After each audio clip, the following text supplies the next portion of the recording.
गुरु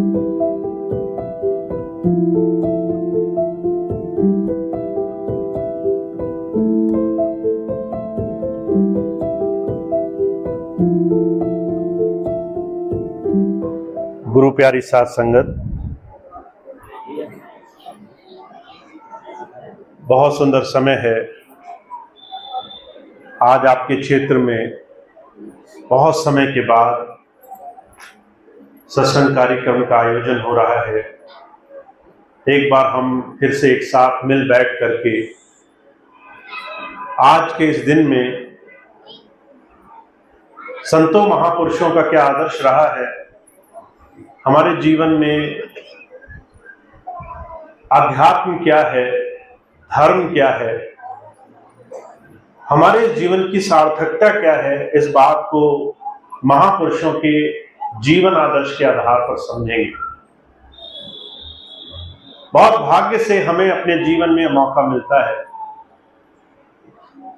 महापुरुषों ने अपनी वाणियों में कहा है,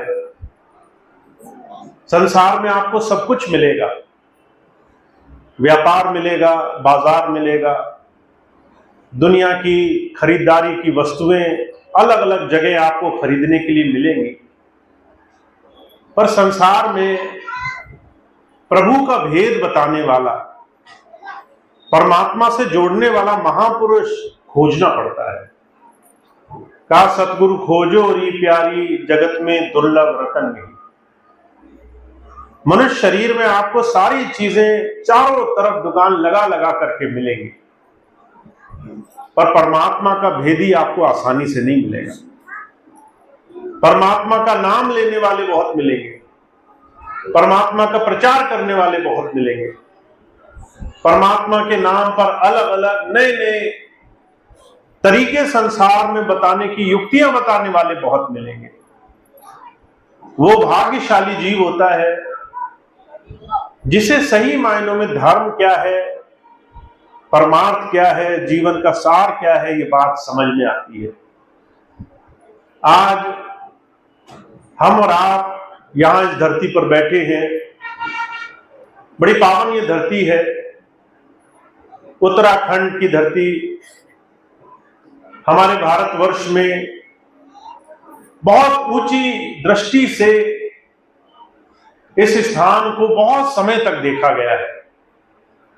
ऋषि मुनियों ने, साधुओं ने, तपस्वियों ने, बड़े बड़े महापुरुषों ने अपने जीवन में साधनाएं यहां आकर के करी है।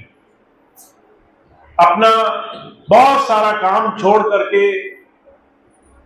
उन्होंने अपने जीवन में सार तत्व, आत्मज्ञान, अपने इस जीवन की सच्ची कमाई इस जीवन में इस स्थान पर आकर के पाई है। हुजूर कृपाल सिंह जी महाराज के जीवन की घटना आती है। जब बाबा सावन सिंह जी महाराज चोला छोड़ गए तो हुजूर उत्तराखंड की ही धरती पर आए। यहीं आकर के उन्होंने साधना करी, अपने गुरु के साथ फिर से कुछ समय आत्मसात हुए, अंतर से जुड़े। ऐसी धरती, ऐसे स्थान पर आप रहने वाले हैं, पर क्या आज आपको महसूस होता होगा कि आज इस धरती से आप परमात्मा से जुड़ रहे हैं? बाहरी साधन से तो जुड़ रहे हैं, पर क्या आपको अपने जीवन में कोई अलग कुछ परिवर्तन नजर आता होगा?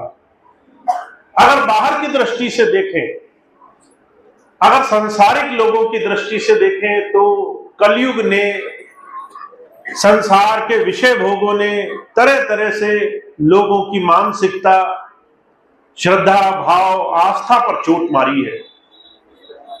आज अगर आप किसी को भी देखें तो लोग नशे वृत्ति में लगे हैं, लोग कर्म कांड में लगे हैं, लोग कमाई करने में लगे हैं, खूब जोड़ने में, खूब संसार इकट्ठा करने में, संचय करने में लगे हुए हैं। हुजूर कहते हैं, अगर आप आज किसी भी नजर से संसार में किसी के भी जीवन को देखो तो आपको हर एक आदमी इस चमक की, इस पैसे कमाने की होड़ में दिखाई देगा।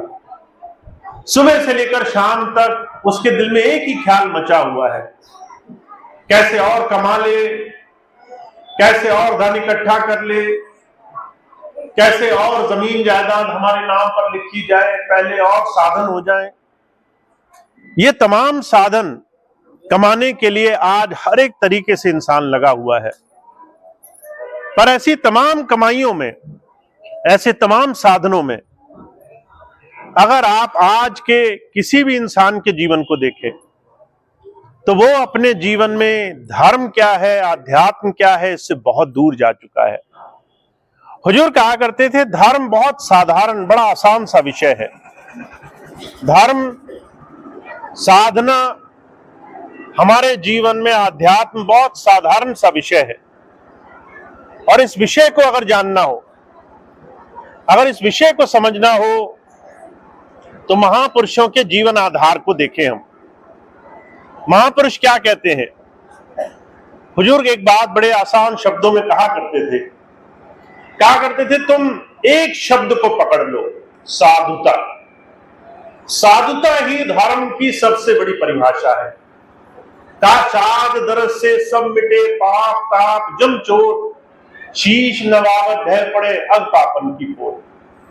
किसी संत, किसी महात्मा, किसी ऋषि मुनि, किसी बहुत बड़े गुरु, सदगुरु कहते हैं उनके दर्शन करने से आपके जीवन में पाप कट जाते हैं। आपने देखा भी होगा लोग आजकल तरह तरह महात्माओं के पास जाते हैं कि उनके किसी तरह से दुख दर्द कम हो जाए।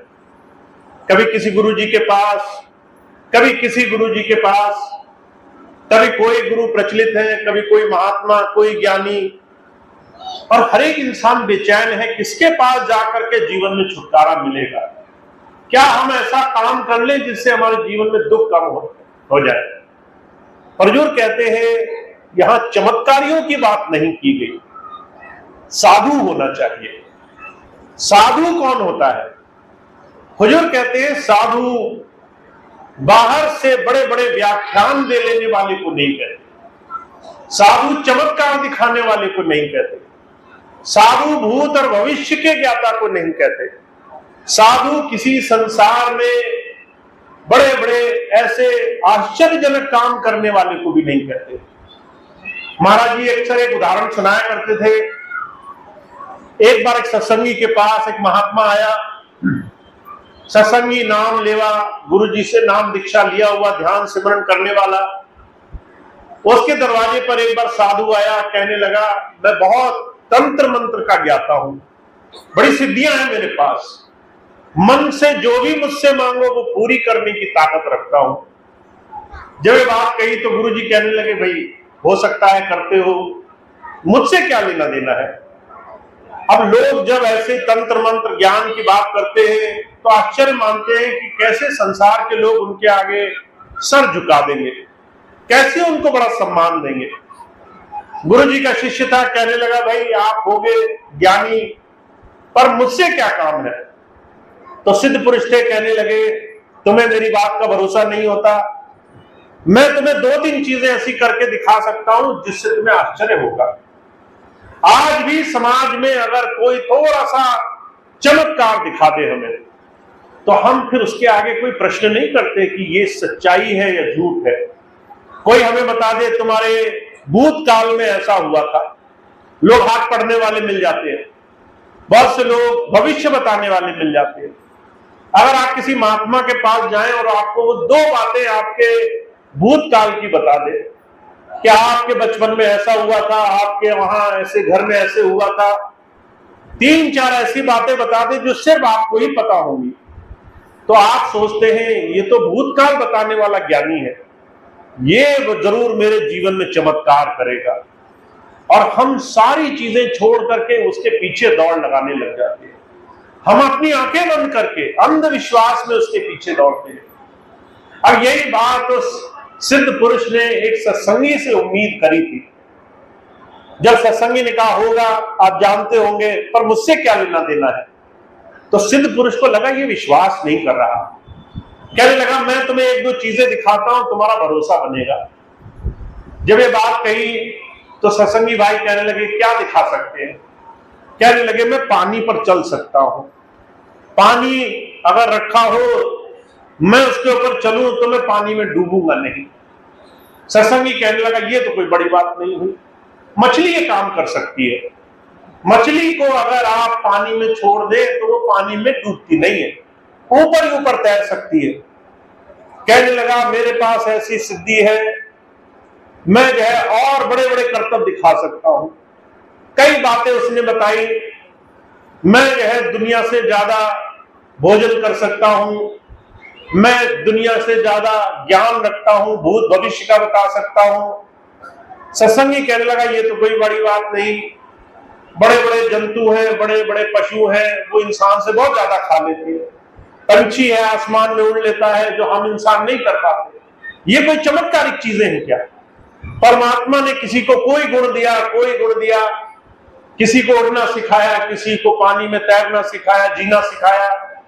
हर तरह के जीव परमात्मा ने बनाए। ये सारी चीजें भला मेरा भला कैसे करेंगी? जब वो तांत्रिक हार गया, कहने लगा तुम एक इंसान ऐसे मिले जिसे संसार की चमत्कारी चीजों की परवाह नहीं है। महाराज जी कहा करते थे संसार के चमत्कार कई बार हमें भ्रमित कर देते हैं, अंधविश्वास में ले जाते हैं, पर क्या यही सही मायनों में साधुता की संत की परिभाषा है? हुजूर कहते हैं साधुता का मतलब है सधा हुआ होना, मन जिसका सधा हुआ हो, जो अपने मन पर विजय प्राप्त कर चुका हो, जिसने अपने मन को मारना सीख लिया हो। ऐसा साधु आपको दुनिया में बाहर से देखने में समझ में नहीं आएगा। एक साधारण मनुष्य जो अंदर से मन से जीता हुआ है बाहर से नहीं दिखाई देगा। अब ये बात आप कैसे समझेंगे? हुजूर कहा करते थे सुखदेव जी हुए, उनके अंदर कई कलाएं विकसित थी, उन्होंने बड़ी साधना करी और अपने जीवन में धीरे धीरे बहुत सारी कलाएं विकसित कर ली, बहुत ज्ञानी हो गए, ब्रह्म ज्ञानी कहलाने लगे। पर जो है जब वो साधना में अंदर गए तो एक जगह जाकर के रुक गए। अंदर से आवाज आई इससे आगे का रास्ता बंद है, पूर्ण गुरु के पास जाना पड़ेगा। अब सुखदेव बड़े परेशान, गुरु किसे बनाए? इतना तो वो खुद ही जानते हैं, इससे ज्यादा जानने वाला गुरु कहलाना होगा। अब ये बात समझ करके वो अपने पिता के पास गए, वेद व्यास जी के पास। कहने लगे पिताजी आप ही बताएं मैं किसे गुरु करूं, आप ही को गुरु कर लेता हूं, आप बहुत बड़े ऋषि हैं। पिता कहने लगे तुम्हारा गुरु मैं नहीं बन सकता, तुम्हारा गुरु कोई और बनेगा। अब सुखदेव जी बड़ी चिंता में पड़े कि कौन गुरु हो सकता है। जब ये बात कही तो पिताजी ने कहा तुम्हें राजा जनक को गुरु बनाना पड़ेगा। अब सुखदेव को बड़ा धक्का लगा, एक तो मैं खुद ही इतना ज्ञानी, मुझे अपने से ऊंचा ज्ञानवान गुरु चाहिए, और पिताजी कह रहे हैं गृहस्थी के पास चले जाओ, राजा जिसे भोग वृत्ति लालच संसार में विलासिता आराम आलस के अलावा कोई काम ही नहीं होता, जिसका जीवन अगर जब बाहर से भी देखो तो लगे ये तो सबसे ज्यादा अनाचारी होगा, सारे उल्टे काम करता होगा। राजा को तो वैसे ही संयम नहीं, पैसा खूब, हर तरह की स्वतंत्रता, कोई नियंत्रण नहीं, जो चाहे करे। सुखदेव जी सोचने लगे पिताजी क्या उल्टी बात कह रहे हैं, एक ऐसे आदमी को गुरु बनाऊं जो सांसारिक भोग वृत्ति में लगा है। पिताजी कहने लगे गुरु तो नहीं बनाना पड़ेगा। अब सुखदेव जाते थे, जिक्र आता है सुखदेव बार बार अपने गुरु बनाने के ख्याल से राजा जनक की तरफ जाते थे और बार बार मन में बड़े बड़े उल्टे विचार आते तो बीच रास्ते से लौट आते थे। धीरे धीरे कई बार लौट कर आए, हर बार अविश्वास से उनकी गुणवत्ता, उनकी कलाएं, उनकी अच्छाई, उनकी इतने वर्षों की साधना का तप जाता रहा। हर बार जब सच्चे गुरु पर आप अविश्वास करते हैं, जब मन से उस पर कहीं ना कहीं आप बिना जाने कई बार शक करते हैं, तो कई बार ऐसी चीजों का नाश हो जाता है जो आप बाहर से उसकी तुलना भी नहीं कर सकते। जब ये बात देखी तो गुरु जी को चिंता हुई कि ये तो अविश्वास में अपना सारी कमाई खो बैठेगा। तो जो है उसको रास्ता दिया कि वो जाए और राजा जनक के पास जाकर के एक बार उनका परीक्षा करे। जब वो राजा जनक के पास पहुंचे तो जो कहा करते थे राजा जनक ने एक ऐसा कौतुक दिखाया जिसको देख करके साधु क्या होता है, गुरु की पहचान क्या होती है, ये बात सुखदेव को समझ में आई। सुखदेव जैसे ही राज दरबार में गए तो उन्होंने देखा कि जो है राजा जनक जिस राजमहल में रहते थे उस राजमहल में त्राही त्राही मची थी, लोग बड़े तेजी से भाग रहे थे, अफरा तफरी मची हुई थी। उन्होंने पूछा क्या हुआ, कहने लगे महाराज न जाने किसने आग लगा दी, आग लगी हुई है, चारों तरफ जो भी नगर बस्ती है धू धू जल रही है, न जाने क्या होगा, सब भाग रहे थे। सुखदेव ने सोचा ये भी आज ही होना था। बेचारे धीरे धीरे आगे बढ़े, महल की तरफ आग बढ़ती गई, सब महल छोड़कर भाग रहे थे। सुखदेव का मन बड़ा बेचैन था कि आज ही इतना बड़ा संकट आया, आज ही मैं गुरु के दर्शनों को जा रहा हूं। मन में अविश्वास चरम सीमा पे था। आज हम जिसके दर्शन करने जा रहे हैं वो कैसा संत होगा, उसका तो सब कुछ आज ही लुटा जा रहा है। जब जो है वो अंदर तक पहुंचे, राजा जनक को उन्होंने देखा तो जो है राजा जनक वो जो है बड़ा कौतुक कर रहे थे। वहां बैठे दासियां उनके पैर दबा रही। अब ये देख करके तो सुखदेव की आंखें फट गई, कहने लगे हे भगवान, हम जिसे कहते हैं संत और वो तो देखो क्या विलासिता में जीवन भर रहा है। जब जो है ये देखा उन्होंने मन में विचार बनाया मुझसे बड़ी भारी गलती हुई। जब पीछे पलटने लगे तो राजा जनक ने आवाज दी, कहने लगे सुखदेव, महल मेरा जल रहा है, घर मेरा जल रहा है, सारी चीजें मेरी प्रसाद तबाह हो रही हैं और बेचैनी तुम्हारे मन में है। जब उन्होंने पलट कर देखा तो देखा राजा जनक का एक पैर जहां दासियां दबाती थी वहां दूसरा पैर वो अग्नि में जल रहा था। हुजूर कहा करते थे ये कौतुक उन्होंने दिखाया। सुखदेव चिंता में पड़ गए। जब पास आए कहने लगे महाराज मुझसे बड़ी गलती हुई, क्षमा करना। मैंने बाहर से जानने की कोशिश करी संत महात्मा क्या होता है, गुरु को मैंने बाहर से चमत्कार से पहचानने की कोशिश करी, बुद्धि से उसे जानने की कोशिश करी। राजा जनक ने उस दिन सुखदेव को एक बहुत बड़ा पाठ पढ़ाया। कहा कभी आंखों देखे का भरोसा मत करना, तुम जिस आंखों के देखे से संसार को परख रहे हो ये वैसा नहीं है। संत को महात्मा को दुनिया के कौतुक से नहीं परखा जा सकता है। आप बाहर की चीजों से एक महात्मा को नहीं जान सकते हो। आप किसी प्रभु प्राप्त योगी को अगर जानना चाहो तो आपको उसके अंतर की गति को समझना है। वो अंतर साधुता को पाया होता है, अंदर मन गति से बहुत ऊंचे होता है। हुजूर कहते हैं ऐसे साधु का जीवन में साथ मिलना बहुत बड़ी कृपा है। आपको आसानी से नहीं मिलेंगे ऐसे महात्मा। ऐसे महात्मा आपको बड़ी आसानी से अपने पास भी नहीं बैठने देंगे। अगर आप उनसे दुनिया की चीजें मांगने के लिए आए हो, सिर्फ अपनी इच्छाएं मंगवाने के लिए आए हो, तो वो आपका एक छोटा सा काम भी नहीं करेंगे। हुजूर कहा करते थे हमारी और आपकी एक बड़ी छोटी सी विनम्रता से एक बात हमें समझनी चाहिए कि हमारे और आपके अंदर एक छोटी सी इच्छा रहती है, हमारा काम पहले बने। इसीलिए जब हम भगवान के मंदिर में भी जाते हैं तो सबसे पहले अपनी इच्छाओं की लिस्ट निकाल कर रख देते हैं। महात्मा के पास जाते हैं तो कहते हैं हमारे काम करो पहले। अगर हमारे काम नहीं किए तो हमारे जीवन में हम तुम्हें नहीं मानेंगे। और जो कहा करते थे उन्हें इससे एक रत्ती भर फर्क नहीं पड़ता आप किसे मानते हो किसे नहीं मानते। हमारी जब तक वृत्ति सही नहीं होती हम साधु के पास क्यों गए। अगर हम इस बात को नहीं समझ पाते तो उनके पास जाने से भी हमारा लाभ नहीं होता। हम बड़ी बड़ी अपनी मन की इच्छाएं लेकर चले जाएं, ये मिल जाए वो मिल जाए, ये सोचने से भी हमारा काम नहीं होता। हम दुनिया के बड़े बड़े मंसूबे लेकर जाएं कि हमारा यहाँ व्यापार अच्छा हो जाए, वहां हमारी दौलत बढ़ जाए, वहां हमारे काम अच्छे हो जाए। ये जो संसार के स्वार्थ की चीजें हमारे मन में है, अगर ये पहले नंबर पर है, गुरु से मिलने के लिए हमारा जो पहला कारण है वो संसार है, तो समझ लीजिए हमारा काम नहीं बनेगा। इसलिए जो कहते हैं हमारा पहला आदर्श क्या होना चाहिए। अगर हम साधु से मिलना चाहते हैं, उससे कुछ पाना चाहते हैं, तो जो कहा करते थे हमारे मन में सिर्फ एक चीज होनी चाहिए, हम अपने जीवन को समझने वाले लगे। हमारा जीवन अच्छा है या बुरा है, हम अपने जीवन में दुख में हैं या सुख में हैं, हम अपने जीवन में कष्ट में हैं या हम अपने जीवन में बड़ी ऊंची स्थिति में हैं, हमें ये समझना चाहिए। क्योंकि अगर आपको ये नहीं पता होगा कि आपके जीवन में आप कहां खड़े हैं, तो आप सही चीज कभी नहीं मान पाओगे, आप सही चीज कभी नहीं पुकार पाओगे। तो जो कहा करते थे, इस बात को वेद वेदांतों में बड़े ऊंचे स्तर पर कहा गया है। कहते हैं अगर कोई इंसान ये समझ गया कि उसकी तकलीफ क्या है, तभी वो सही इलाज मांग पाएगा।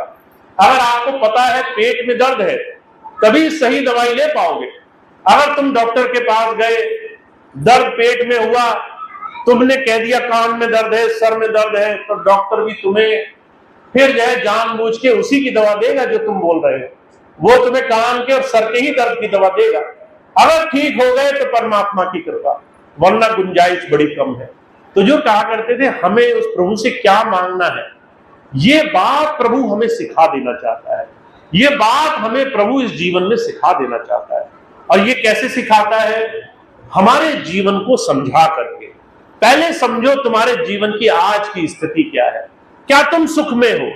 क्या तुम्हारे जीवन के सारे काम तुम्हें सुख दे रहे हैं? कबीर साहब इसको बड़े प्यार से समझाते हैं। कहते कोई तन दुखी, कोई मन दुखी, कोई चित्त उदास, एक एक दुख सबन को सुखी संत का दास। तुम अपने जीवन में अपने आज की स्थिति को देखो। तुम जो नौकरी कर रहे हो, क्या तुम्हें सुख है? क्या ये नौकरी तुम्हें बहुत आनंद दे रही है?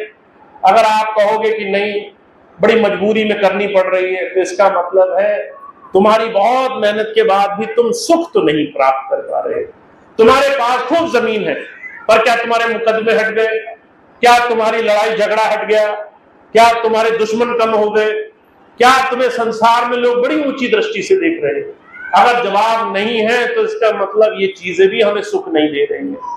अगर तुम्हारा परिवार है, फिर भी हर रोज तुम तनाव में हो, चिंता में हो, लेन देन, अच्छे बुरे हजार परेशानियों में फंसे हुए। तो जो कहा करते थे पहले अपने कष्ट को जानना शुरू करो। अगर तुम्हारे जीवन में तुम्हें ये एहसास हो जाए कि मैंने ये किया तो भी सुख नहीं मिलना है, मैंने वो किया तो भी सुख नहीं मिलना है, दुनिया में मैं भागता रहूं तो भी सुख नहीं मिलना है, दुनिया में हजार लोगों के पीछे तरह तरह से भाग दौड़ करता रहूं, न तन में सुख है, न मन में सुख है, न बुद्धि विचार में सुख है, अगर ये बात समझ में आ गई, तब तुम प्रार्थना कर पाओगे, तब तुम उस परमात्मा से सही चीज मांग पाओगे, तभी तुम उससे सही चीज की पुकार कर पाओगे। इसलिए वेद वेदांत क्या कहते हैं? कहते हैं अगर तुम्हें ये बात समझ में आ जाए तो तुम्हारी प्रार्थना सीमित होकर तीन चीज पर आ जाती है। फिर तुम्हें ये नहीं कहना पड़ता कि हे प्रभु मेरे पास इतना रुपया है, दुगना हो जाता तो अच्छा रहता।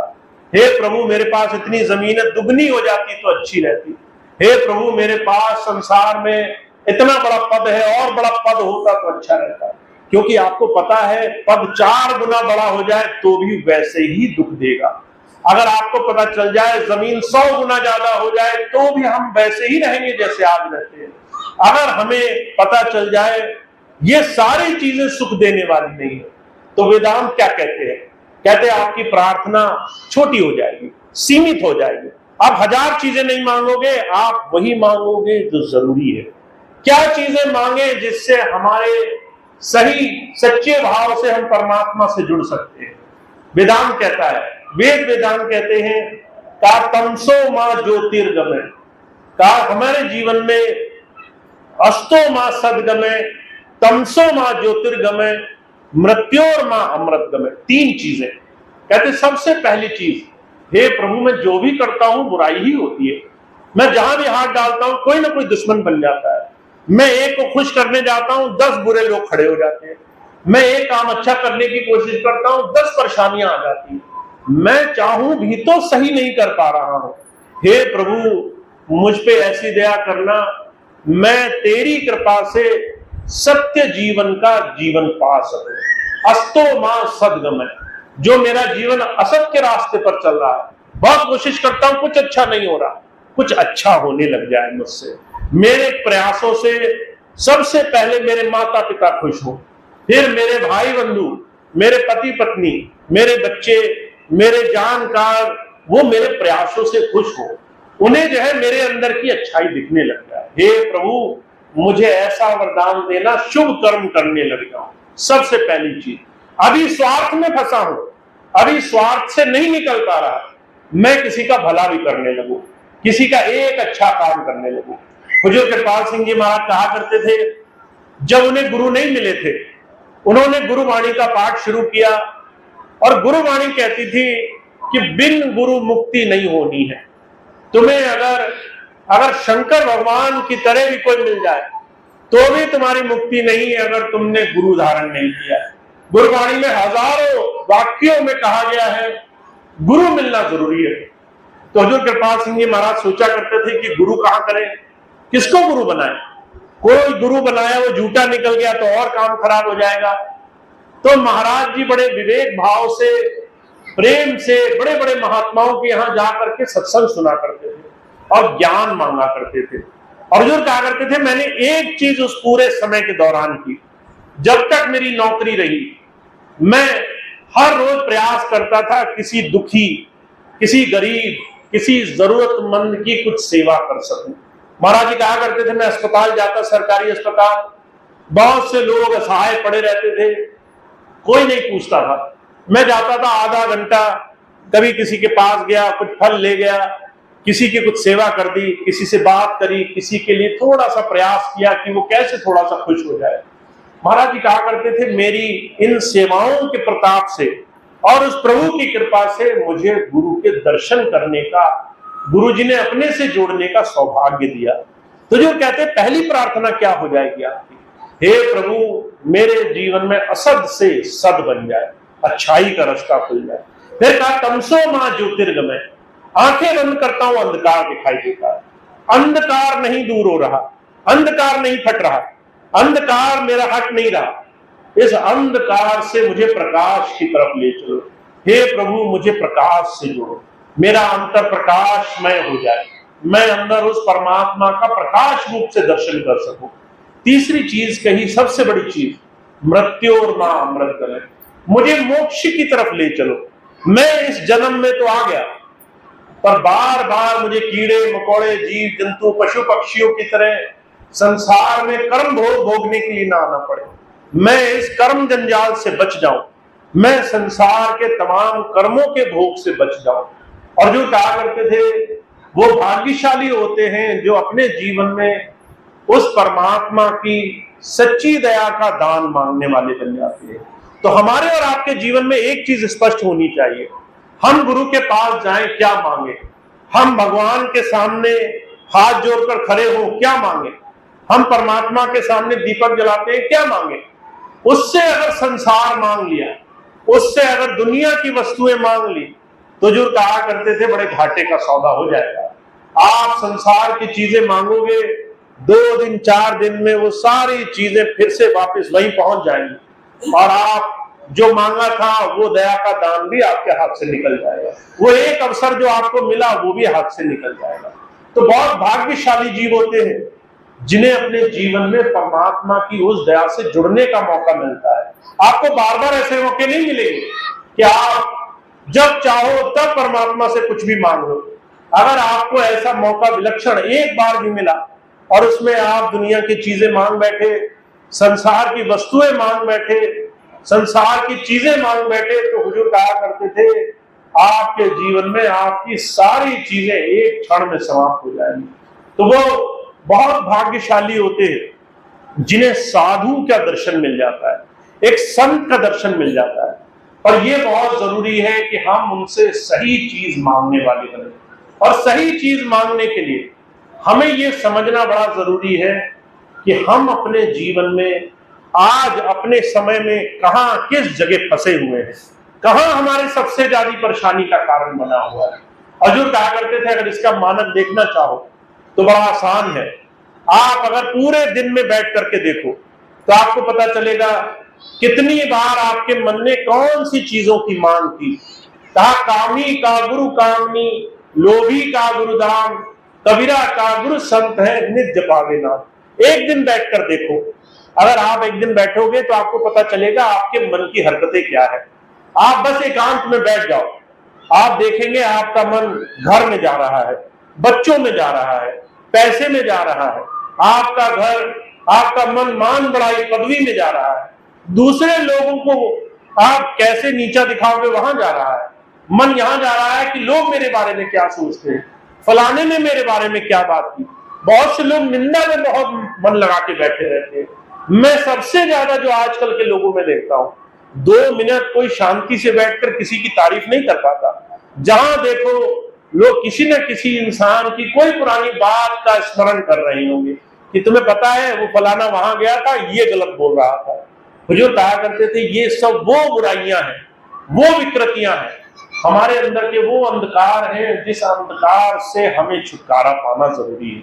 यही अंधकार हमें संसार में विषय भोगों में ले जाता है। तो वो भाग्यशाली होते हैं जो अपने जीवन में अगर किसी संत के पास जाते हैं या फिर किसी परमात्मा स्वरूप की भी पूजा करते हैं। अभी दिवाली आने वाली है, बहुत से लोग दिवाली में खूब पूजा करेंगे। जब पूजा करेंगे तो सबसे पहले दीपक जलाएंगे और कहेंगे हे भगवान लक्ष्मी सबसे पहले भेजो हमारे घर, सबसे पहले पैसा भेजो, खूब पैसा आ जाए, फिर समृद्धि आए, यानी नाम बहुत हो, लोग दूर से जान ले पहचान ले कि फलाना आ गया। उसके बाद सुख भेजो, सुख भी मिले, खूब पैसा भी मिले, सुख भी मिले, नाम भी मिले, और इसके अलावा हम कुछ नहीं मांगते। पर जो कहा करते थे जी जितनी भी चीजें हम मांग रहे हैं आपने अगले दिन से महसूस किया होगा बहुत जल्दी नहीं आती। आप अगले दिन वही दुख महसूस करोगे, अगले दिन वही कोई घर का ही आदमी उल्टा सुना जाएगा, अगले दिन आप देखोगे घाटा पड़ गया, कोई जो है कोशिश कर रहा था कि मुझे लक्ष्मी मिले, कोई उधार मांग नहीं चला है, कोई कह रहा है कि तुम्हारा जो है ये घाटा हो गया, नुकसान हो गया। ये चीजें हमारे रोज के जीवन में हो रही है। तो जो कहा करते थे याद रखना मांगने से ही सब कुछ मिल रहा होता। तो संसार में सारे लोग एक से एक धनी होते, एक से एक सुखी होते, सारे लोग एक से एक अच्छे जीवन में रह रहे होते। आप ये मत मानना कि भगवान के सामने आपने वो जो मांग रहे हो वो मांगने से ही सब पूरा हो जाएगा। उसके लिए आपको अपने जीवन में काम करना पड़ेगा, उसके लिए आपको जीवन में सही तरीका सीखना पड़ेगा, साधुता सीखनी पड़ेगी। जीवन में उस चीज को अपने अंदर कैसे प्राप्त करना है ये आपको जीवन में संत की शरण में बैठकर सीखना पड़ेगा।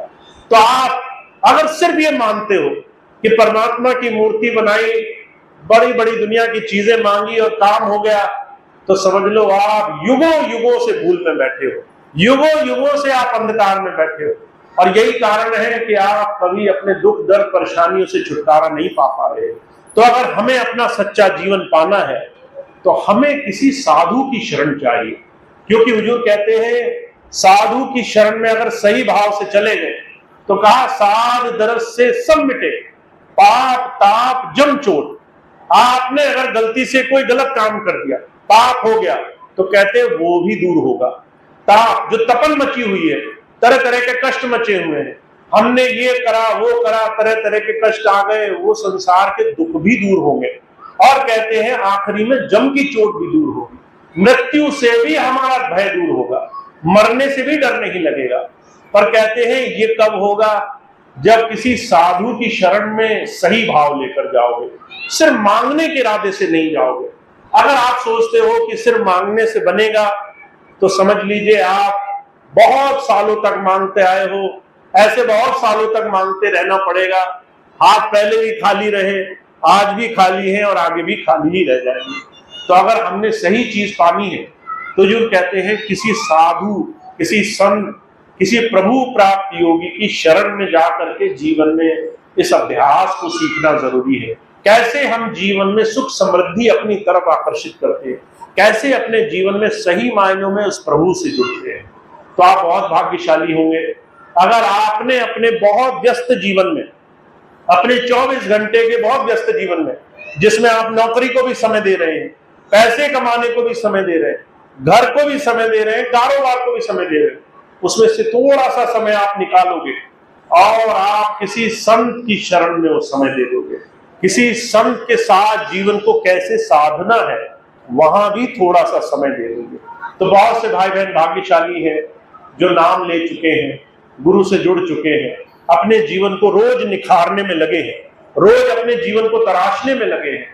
हुजूर कहा करते थे सच्चा सत्संगी नामदानी वही है जिसने गुरुजी से नाम लेकर रोज रोज अपने जीवन को साधना शुरू किया है, रोज अपने बर्तन को चमकाना शुरू किया है, रोज उसने अपने जीवन का निखार करना शुरू किया है। और जिन्होंने अभी ये रास्ता नहीं सीखा, अभी भी सिर्फ सोचते हैं कि थोड़ी देर दीपक जलाने से, भगवान का नाम लेने से, थोड़ी देर मत्था टेकने से काम बन जाएगा, तो उनके लिए किसी गुरु की शरण में बैठकर नाम लेना बड़ा जरूरी है।